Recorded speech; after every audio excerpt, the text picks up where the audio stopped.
March 18, 1945, the Rhine River, Germany.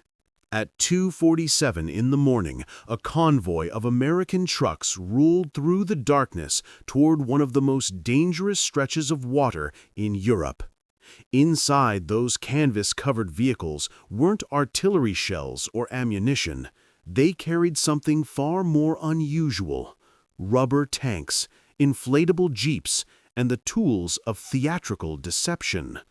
The men driving them weren't combat infantry. They were artists, designers, and sound engineers about to pull off one of the greatest military hoaxes in history. 10 miles south of where the real American Ninth Army would cross the Rhine, 1,000 men were about to convince an entire German Panzer division that 40,000 Allied troops were preparing to storm across the river. And at the center of this elaborate illusion were dozens of dummy vehicles, including destroyed jeeps transformed into mobile decoys that would draw enemy fire, fool reconnaissance planes, and ultimately save thousands of American lives. This is the story of the Ghost Army, and this is the story of how rubber, canvas, creativity, and courage changed the course of World War II.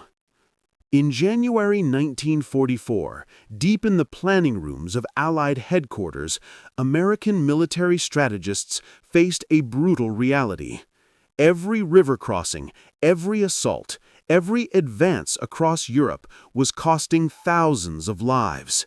The Germans were dug in, well-armed, and fighting for their homeland. Traditional warfare was a meat grinder. But what if there was another way? What if you could make the enemy see things that weren't there? What if you could make them waste ammunition on ghosts? The concept wasn't new. The British had pioneered military deception in North Africa, using dummy tanks to fool Italian forces at Sidi Barrani. They'd created elaborate fake installations that convinced enemy reconnaissance that British forces were far larger than they actually were. The results were stunning. A vastly outnumbered British force captured 39,000 Italian prisoners. American planners took notice, and so the 23rd Headquarters Special Troops was born, a unit unlike any other in military history. They didn't recruit soldiers. They recruited artists from New York and Philadelphia art schools, fashion designers like Bill Blass, painters like Ellsworth Kelly, set designers, window display artists, sound engineers from Bell Labs, and radio operators with theatrical flair. The mission was simple in concept, terrifying in execution. Travel to the front lines, set up fake armies, and convince the Germans they were facing massive forces where only a handful of men actually stood. The unit would become known by a more evocative name: the Ghost Army. Their arsenal was unconventional: inflatable tanks that could be blown up in minutes, rubber jeeps that weighed less than 100 pounds but cast convincing shadows from the air, canvas artillery pieces painted with meticulous detail, sound trucks equipped with speakers that could project the noise of construction, tank movements, and troop activity up to 15 miles away, and fake radio transmissions crafted to mimic the communication patterns of real units. But the most crucial element wasn't the equipment. It was the men willing to stand in harm's way, surrounded by rubber and canvas, knowing that if the Germans discovered the deception, they would face brutal retaliation. If the enemy realized they'd been played for fools, there would be no mercy for the deceivers. In May 1944, the Ghost Army shipped out to England. D-Day was weeks away, and their first mission would be to support the largest amphibious invasion in history. 4 members of the 23rd landed on the beaches of Normandy on June 6th. 2 became casualties while creating false landing sites to confuse German defenders about where the main Allied forces were concentrated. By late June, the full unit had arrived in France near Saint-Mère-Église, the town captured by the 82nd Airborne. They immediately went to work, inflating their first battery of dummy artillery and a group of Sherman tanks. Two Frenchmen stumbled upon the scene and watched in astonishment as 4 American soldiers picked up what appeared to be a 30-ton tank and carried it like a piece of furniture. One quick-thinking soldier told them, "The Americans are very strong." The Frenchmen left, bewildered but convinced. It was their first success on European soil, but it would be far from their last. The Ghost Army became a traveling roadshow, moving from position to position across France, Luxembourg, Belgium, and Germany. Each operation required them to study a real American division, learn their radio operators' Morse code styles, memorize their songs, adopt their insignia, and then impersonate them convincingly enough to fool German intelligence. They would roll into a town at night, inflate their rubber vehicles under cover of darkness, and by dawn, an entire armored division would appear to have materialized. Artists would carefully position the decoys to create realistic motor pools, adding imperfect camouflage so German aerial reconnaissance would spot them. Sound crews would blast recordings of tank engines, construction equipment, and pontoon bridge assembly. Radio operators would fill the airwaves with false communications, carefully mimicking the style and patterns of real units. And then the Ghost Army soldiers would venture into local cafes and bars, wearing fake unit patches, casually dropping false information about troop movements and battle plans, knowing German spies might be listening in the shadows. In September 1944, the Ghost Army faced one of their longest and most dangerous missions. General George Patton's Third Army was pushing toward the fortified French city of Metz, but a gap had opened in the American line near the Luxembourg border. If the Germans discovered it, they could flank Patton's forces and cause catastrophic casualties. The Ghost Army was ordered to fill the gap, not with soldiers, but with illusions. On September 15th, the Ghost Army's convoy crossed into Luxembourg. The country had been liberated just 5 days earlier, and crowds lined the streets of Esch-sur-Alzette, cheering what they believed was a fresh American unit heading to the front. They had no idea the trucks were filled with rubber tanks and canvas artillery. The men arrived near the hamlet of Caerlin and went to work. They inflated 53 dummy tanks and dozens of other vehicles. A light tank from the 709th Tank Battalion was assigned to help them, carefully driving through the area to create realistic tank tracks in the mud. That night, 5 half-tracks equipped with massive speakers rolled into position. From 10:30 p.m. until past midnight, they broadcast the sounds of an entire armored company moving into position, the recording starting with 1 tank and building in volume until it sounded like 18 tanks had arrived. They repeated the performance twice more, simulating the arrival of 2 more companies. The Germans bought it completely. They believed an entire American armored division had positioned itself along that section of the line. But the deception came with a price. Through a miscommunication, Company D of the 709th Tank Battalion launched an attack from near where the Ghost Army had focused enemy attention. German artillery, already zeroed in on what they believed was a major American position, opened fire instantly. 5 real tanks were destroyed. Men died. The Ghost Army soldiers watched in horror. They had succeeded in their deception, but their very success had led real soldiers into a trap. The incident weighed heavily on the unit, a grim reminder that they weren't playing a game. They were operating in an active war zone where mistakes cost lives.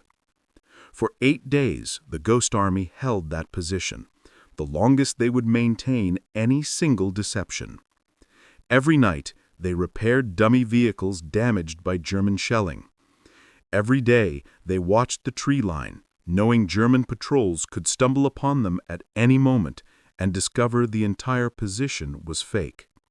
When they finally pulled out, they left behind a realistic-looking defensive position that German intelligence would factor into their planning for weeks.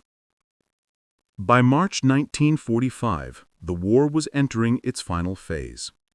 The Allies had pushed the Germans back to the Rhine River, the last natural barrier before the heart of Germany. The Ninth Army was preparing to cross, but a river assault is one of the most dangerous operations in warfare. Troops are exposed, vulnerable, and concentrated in predictable locations. The Germans knew the Allies were coming. They were dug in, waiting, with artillery pre-sighted on likely crossing points. The Ghost Army was called upon for their most ambitious mission yet, Operation Viersen. The objective was to convince the Germans that the Ninth Army would cross the Rhine at Viersen, 10 miles south of the actual crossing point. And to make it believable, the Ghost Army would have to impersonate not one division, but two, the 30th and 79th Infantry Divisions, approximately 40,000 men in total. It would require everything they had learned over the previous 9 months. Every trick, every technique, every lesson paid for in blood and near misses. This would be their final performance, and it had to be perfect. Lieutenant Colonel Merrick Truly, the 23rd's liaison officer attached to 9th Army Headquarters, coordinated the operation. The real 30th and 79th Divisions were being secretly moved north to join the actual crossing point in 16th Corps Zone. Meanwhile, the Ghost Army would replace them in the southern 13th Corps Zone, creating the illusion that the divisions had never left. On the night of March 18th, the operation began. Phony convoys hit the roads, their headlights visible for miles, suggesting major troop movements. Sound trucks rolled into position and began broadcasting recordings of heavy military traffic. Radio operators filled the airwaves with fake transmissions, carefully imitating the communication styles of the real divisions. And then came the vehicles. Over 600 inflatable tanks, jeeps, trucks, and artillery pieces were deployed across the landscape east and west of Viersen. It was the largest collection of dummy equipment the Ghost Army had ever assembled.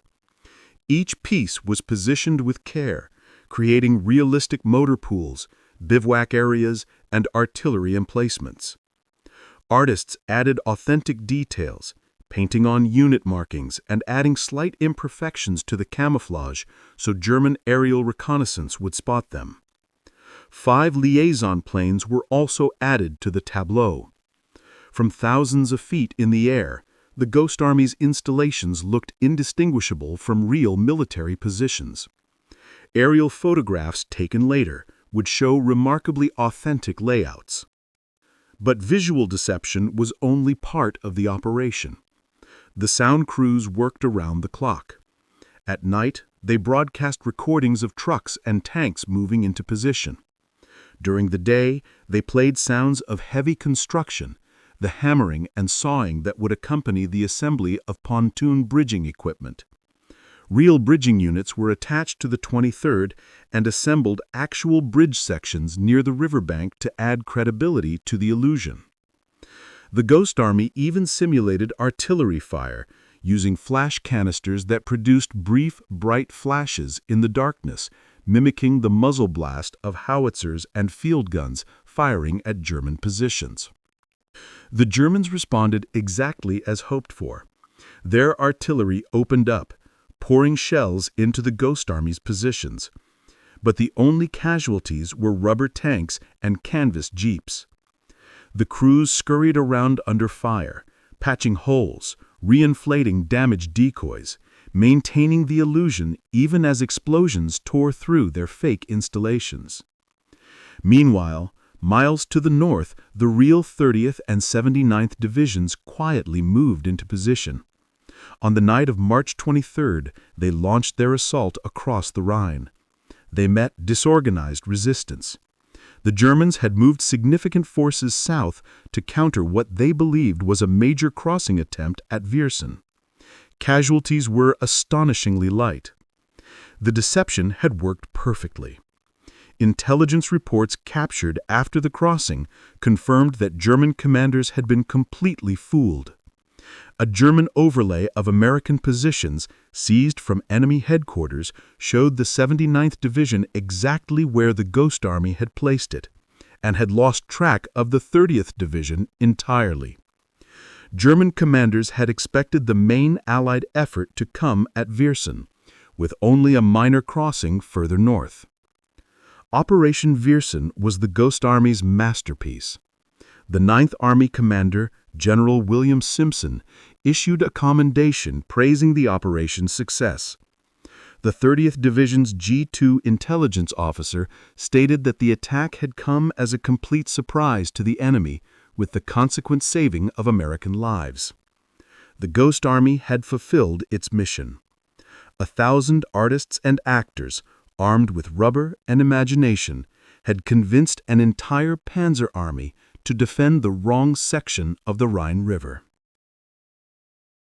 Among the hundreds of dummy vehicles deployed during Operation Weissen, one particular decoy became emblematic of the Ghost Army's methods. It was a destroyed American Jeep, disabled by German artillery fire weeks earlier, its frame twisted and scorched. Most units would have written it off as scrap metal. The Ghost Army saw opportunity. Using the Jeep's burned-out chassis as a foundation, Ghost Army engineers constructed a mobile dummy tank. They welded a steel frame onto the Jeep's frame, then stretched canvas over it, painting the canvas to resemble the armor plating of a Sherman tank. From a distance, especially to aerial reconnaissance or through binoculars from across the river, it looked authentic. But the genius was in the movement. Unlike purely inflatable decoys, which had to remain stationary, this hybrid decoy could be driven. Ghost Army soldiers would climb into the destroyed Jeep underneath the canvas shell and slowly drive it around the deployment area, creating the illusion of an armored unit repositioning its vehicles. They would drive it to new locations, simulating the constant micro-movements that real tank units make to avoid presenting static targets to enemy artillery. German spotters across the Rhine watched through field glasses and reported what they saw. American armor concentrating near Weissen, tanks moving into attack positions, a major offensive building. When German artillery targeted the decoy, the Ghost Army soldiers would abandon it, sprint to cover, and watch as shells tore through canvas and crumpled the steel frame. Then, under cover of darkness, they would patch it, reinflate the damaged sections, or simply move another dummy into its place. To German observers, it appeared that American forces were absorbing damage, but constantly reinforcing, suggesting deep reserves and a massive buildup. The destroyed Jeep, transformed into a mobile Sherman tank decoy, participated in drawing German Panzer divisions away from the real crossing point. It absorbed enemy artillery fire that otherwise would have targeted real soldiers. It fooled reconnaissance planes that photographed it from above. And when the operation concluded, it lay in a field near Weissen, a twisted wreck of steel, canvas, and rubber that had played its part in one of the most successful deceptions of the war. The men of the Ghost Army never fired their weapons in anger. They weren't decorated for valor in combat, but they operated closer to enemy lines than many combat units, often within a quarter-mile of German positions. And they knew that if their deception was discovered, if German forces realized they were facing rubber and canvas instead of steel and high explosives, The retaliation would be swift and merciless. 3 Ghost Army soldiers were killed during the war. Dozens were wounded. They faced artillery barrages, mortar fire, and the constant risk of German patrols stumbling upon their positions and discovering the hoax.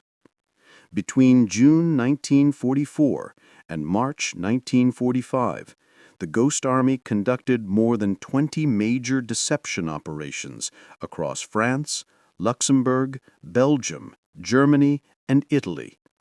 They impersonated numerous American divisions, confusing German intelligence about Allied strength and positioning. Military analysts estimated that their operations saved between 15,000 and 30,000 American lives by drawing enemy forces away from real attack points and by making German commanders hesitate, unsure where the true threats lay. Their missions weren't just elaborate pranks. They were carefully coordinated operations that required precise timing, detailed intelligence, and constant adaptation.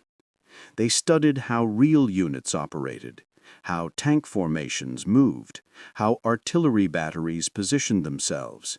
They learned the radio communication patterns of different divisions, the personality quirks of individual Morse code operators, even the favorite songs of units they were impersonating. And they did it all knowing they couldn't tell anyone. The Ghost Army's existence was classified. Even after returning home, the soldiers were ordered to remain silent about their service during the war. For decades, their families didn't know what they had done during the war. The official history of the 23rd Headquarters Special Troops wasn't declassified until 1996, more than 50 years after the war ended. After the war, Ghost Army veterans returned home and settled into civilian life. Many became successful in their fields. Bill Blass became one of America's most celebrated fashion designers. Ellsworth Kelly became a renowned abstract painter. Arthur Singer became a famous wildlife artist. The creativity and improvisation they learned staging battlefield deceptions served them well in peacetime careers. But they carried their secrets silently. When asked about their war service, they gave vague answers. They attended reunions but couldn't fully share their experiences. Only after declassification in 1996 did their story begin to emerge. In 2013, a PBS documentary brought the Ghost Army's story to a wider audience. In 2022, Congress passed the Ghost Army Congressional Gold Medal Act, recognizing their unique and highly distinguished service. In March 2024, in a ceremony at the U.S. Capitol, the Congressional Gold Medal was awarded to the surviving members and the families of deceased Ghost Army soldiers. By then, only 7 known members of the Ghost Army remained alive. 3 attended the ceremony, men in their late 90s who had kept their secrets for 8 decades. One of them, Bernard Blunstein, was 19 years old when he enlisted after seeing a vaguely worded notice at his Cleveland Art College. He admitted that if he'd known how dangerous the missions would be, he might have made a different choice. But he had no regrets. The Ghost Army proved something fundamental about warfare, that creativity and deception could be as powerful as firepower and steel, that a small unit of artists and engineers could have strategic impact far beyond their numbers, that in war, as in art, what people believe they see matters as much as what's actually there. Imagine being 19 or 20 years old, standing in a field in occupied Europe, surrounded by rubber tanks and canvas artillery. Across the river, German soldiers scanned the landscape through binoculars, looking for targets. Above, reconnaissance planes photograph your position, and you know with absolute certainty that you're standing next to a balloon when the enemy thinks you're standing next to a tank. The artillery starts falling. You hear the whistle of incoming shells. Explosions tear through the dummy installations around you. Your friends are running for cover, diving into ditches, pressing themselves flat against the earth. And you have to stay, to maintain the illusion, to make sure the Germans keep shooting at ghosts instead of real soldiers miles away. Would you have volunteered? Would you have stood there, knowing the next shell might fall short and hit you instead of the rubber decoy beside you? The Ghost Army soldiers made that choice over and over again, in more than 20 operations across Europe. They chose to stand in harm's way, armed with nothing but creativity and courage, so that other soldiers manning real tanks and carrying real weapons, might live through the next battle. Their story reminds us that heroism takes many forms. Sometimes it looks like Francis Curry at Malmedy, firing a bazooka at advancing tanks. Sometimes it looks like an artist from Philadelphia, inflating a rubber jeep at 2 a.m. within earshot of German positions, knowing his success will be measured by how many enemy shells he attracts to his fake position. In the end, Operation Viersen succeeded beyond all expectations. The Ninth Army crossed the Rhine with minimal casualties and pushed deep into Germany, eventually linking up with Soviet forces advancing from the east. The war in Europe would end less than 2 months later. A U.S. Army analyst who studied the Ghost Army's operations 30 years after the war, when details were still classified, reached a stunning conclusion.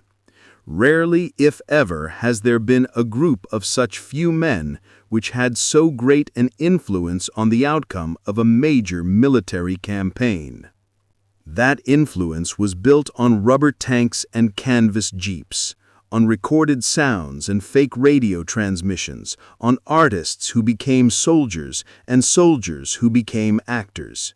And at the heart of it all was a simple but powerful idea, that a destroyed jeep, transformed by creativity and courage, could become a weapon more powerful than the machine gun it once carried.